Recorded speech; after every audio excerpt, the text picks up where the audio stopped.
গণ অভ্যুত্থান ঘটনাটা।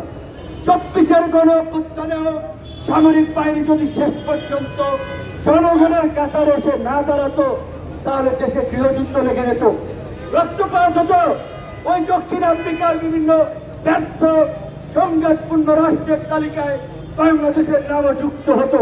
তাহলে কেন গণ অভ্যুত্থানের পরে সেনাবাহিনীকে জনগণের মুখোমুখি করা হচ্ছে? এবং দু একজন বুদ্ধিজীবী নতুন নতুন টার্ম ইউজ করে ছাত্র জনতা সৈনিকদের অভ্যুত্থান, মানে এখানে আর্মির কোন অফিসার ভূমিকা রাখে নাই, সৈনিকদেরকে এখানে টেনে এনে একটা বিভাজন তৈরি করছে। এরা ওই 75-এর মতো আরেকটা হঠকারী গ্রুপ যারা দেশে নৈরাজ্য তৈরি করতে চায়। কাজেই নৈরাজ্যকারী হঠকারীদের বিরুদ্ধে আমাদের সজাগ এবং সতর্ক থাকতে হবে। আমরা বারবার বলছি, আসেন এখনো বলছি, আওয়ামী লীগকে যদি আপনি বিপ্লবের শক্তি হন, আপনি আওয়ামী লীগকে নিষিদ্ধের পক্ষে থাকবেন। আমরা বলছি সমস্ত রাজনৈতিক দলগুলো যদি 4 ব্যানার নিয়ে আগামীকালকে রাজপথে নামে, 24 ঘন্টার মধ্যে সরকার আওয়ামী লীগকে নিষিদ্ধ করতে বাধ্য হবে। এখন তাহলে দেখা দরকার কারা ফ্যাসিবাদকে পুনর্বাসন করতে চায়, কারা গণতন্ত্র চায়, কারা অভ্যুত্থানের শক্তি। আমার ব্যানারে আসার দরকার নাই, আমাদের দলের নেতৃত্ব আসার দরকার নাই।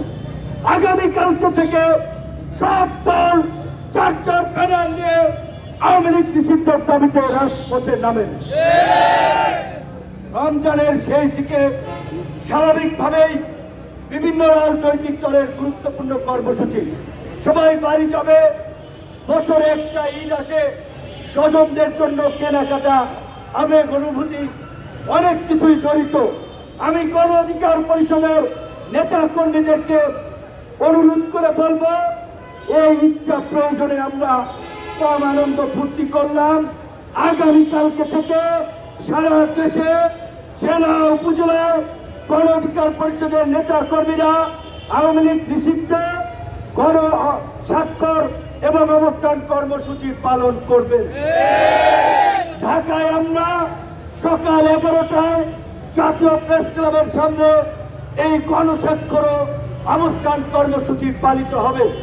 একইভাবে জেলা পর্যায়ে উপজেলা পর্যায়ে 4 সুবিধাজনক সময়ে সারা দেশে আওয়ামী লীগ নিষিদ্ধ, গণহত্যার বিচার, লুটপাটের বিচারের দাবিতে এই গণস্বাক্ষর আপনারা সংগ্রহ করবেন এবং এই জনসমর্থন নিয়ে পরবর্তীতে আমাদের করণীয় এবং কর্মসূচি ঠিক করা হবে। আমরা সকলকে বলতে চাই যে আজকে